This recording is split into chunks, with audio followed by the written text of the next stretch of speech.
Greetings mga migs! Welcome back sa Boy Salita TV. So ito yung third batch ng ating amulet for October 2025 mga migs. So medyo marami-rami na ang ating mga amulets for October 2025. So ito naman po ay kumantong. So as usual, meron pa rin tayong card. Magkapareho lang po itong dalawa mga migs ha. Maliit lang itong isa. Siguro naubusan sila ng ganito malaki. Kaya ito yung pinadala nila sa akin, maliit na pendant. Pero sakto din naman.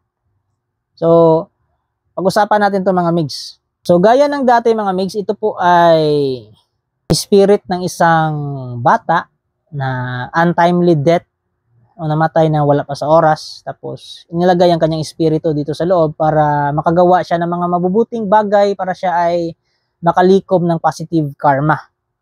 So pag siya nakalikom na ng positive karma, aalis na siya dito at siya po ay magre-reincarnate na. So ito po ay nalikha noong 2554. Sa ating kalendaryo po mga migs ay 2011. Medyo mas matanda ito ng konti sa ating Prasumdi kasi yung Prasumdi natin na bagong batch ay 2013. So mas matanda ito ng 2 taon. 2011 siya nalikha. Ngayon po ay 2025. So more or less, nasa 14 years old na ito po. So ito po ay magiging gabay nyo. Parang bodyguard nyo rin ng espiritu ng batang yon.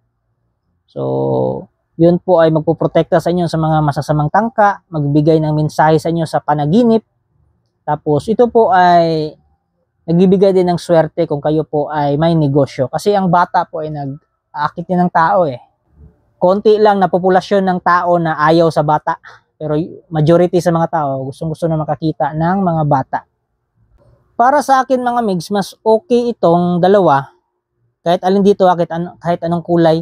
Mas okay ito ng kumantong mga migs. It's because naka-tablet siya. So para na ring Prasumdi yung kanyang konsepto. Kasi marami siyang mga halo-halo na mga sangkap.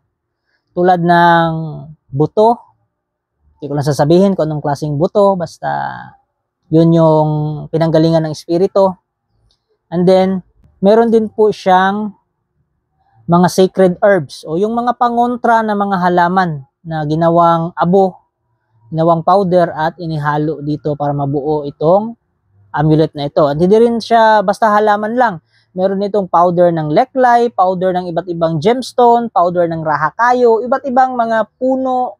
At syempre, meron itong kalakip na lupa mula sa 7 iba't ibang sementeryo. Kasi yun po yung isa sa mga ritual para sumapi po dito yung spirit ng bata na tinatawag ng mga mag-bless dito. And aside from that mga migs, isisingit ko lang yung ating old stock na mga leklay. So kung kursunada nyo mga migs, naka-sale po ito, mas pinababa natin yung presyo niya.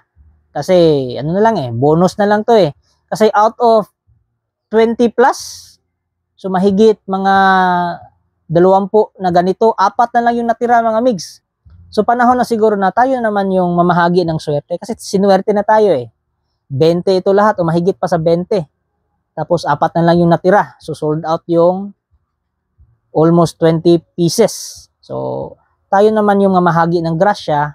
So, i-sale natin to. So, ito po mga migs ay golden leklay na meron ding green. So, ito po ay for abundance, pag-a-attract ng mga kayamanan. At ito rin ay may base na black. So, ibig sabihin ay meron itong spiritual protection laban sa mga kulam, barang at iba pang mga ill wishes ng ating mga kalaban. Ito naman mga migs may pagka-gold, hindi lang masyadong clear ang cellphone ko. Yan, sa likod naman niya may pagka-bluish. So bluish po is spiritual healing. Ang gold po ay pagtatawag ng kayamanan. So maganda ito sa negosyo. At proteksyon na rin ito sa isang tao para iliwas kayo sa mga masasamang pangyayari sa inyong buhay. Ito naman migs ay may gold siya at may silver. Silver po is pang money magnet, nag-a-attract ng pera. Ang gold po ay nag-a-attract ng kayamanan. At meron din siyang kaunting blue, spiritual healing. At siya din po mga migs ay reflective, neon color siya. Pag sinabing neon color siya mga migs, yan po ay may sumbalik. So yung mga nag-uusog sa inyo, o yung may mga minaldisyon kayo o malediksyon, so pwede yung masumbalik sa kanya. Klaro-klaro yung blue dito mga migs. Oh. So blue na spiritual healing, tapos may sumbalik pa siya. So pag kayo ay ginawa ng malediksyon na sana magkasakit kayo, so yan, ito yung magre-react, babalik yun sa kanya, buti nga sa kanya. Ito naman mga migs, may pagka yellowish at may pagka golden din. So hindi nga lang siya reflective, pero maganda pa rin yung quality mga migs. So ito po ay mga naka-sale natin na Malaysian Leklay. Ito pong kumantong natin mga migs, galing ito Malaysia, pero from Malaysia, mayroon kasing mga kumantong hunters at mga amulet hunters na nakatira sa Malaysia. So pumupunta sila sa ibang bansa, kumukuha sila ng mga amulets doon, tapos nire-research nila, tapos after nilang makuha sa mga kung sino man ang mga supplier, so dinadala nila sa temple para ipa-bless uli. Kaya may nakasulat dito na mass chanting. So, pina-chant nila uli sa temple para mabuhay uli. Tsaka, saka na yan nila didistribute sa atin. At syempre mga migs, meron itong kalakip na dasal. Meron itong dasal pang protection, pang wish. So, pwede kayo mag-wish ng spiritual healing para gumaling inyong mga karamdaman. Pwede kayo mag-wish ng pera. Pwede kayo mag-wish ng numero sa loto. Ako, matagal ko nang na-wish yan eh. Kaso yung tumatama sa akin, 4 na numero lang out of 6. Tapos hindi rin ako masyado nagsusugal. Nagsusugal lang ako mga migs kung meron akong extra pera. Pero pag wala akong extra pera, hindi ko ginagastos yung pera ko sa sugal. Kaya minsan lang ako tumataya kapag may panaginipan lang. So far, yung tumama sa akin out of 6 numbers, may tumama na 4. So yun, nagkapera pa rin tayo. Sulit na sulit pa rin.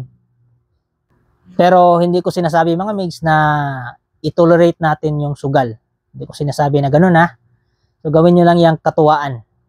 Huwag nyong gawing hanap buhay yung sugal. So ito po yung ating mga available. So kung kursunado nyo ito mga migs, message na kayo sa aking FB page na Buhay na Salita TV.